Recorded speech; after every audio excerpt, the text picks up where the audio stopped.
Next is conciseness. Conciseness means brief but complete. Concise message वो होता है जिसमें अल्फाज तो थोड़े होते हैं लेकिन वो मुकम्मल होता है, बार बार बातें नहीं दोहराई जाती, बार बार एक ही चीज़ को मुख्तलिफ एंगल से नहीं बताया जाता। Concise message provide short and essential communication in limited words.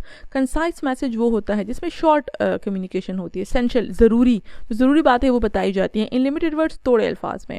It avoids unnecessary words and repetition. इसमें अननेसेसरी वर्ड्स नहीं होते हैं, रिपीटिशन नहीं होती है, बार बार एक बात को नहीं बताना चाहिए। Extra details in use of many words can lead to confusion and boredom.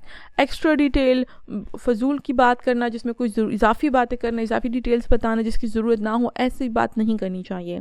In use of many words can lead to confusion and boredom. और अगर बहुत ज़्यादा अल्फाज का हम इस्तेमाल करेंगे मैसेज में तो उससे कन्फ्यूजन पैदा हो सकती है और दूसरा बंदा बोर हो सकता है। अगर बार बार हम एक ही चीज़ रिपीट करें तो दूसरा बंदा हमारे मैसेज में कोई इंटरेस्ट नहीं लेगा।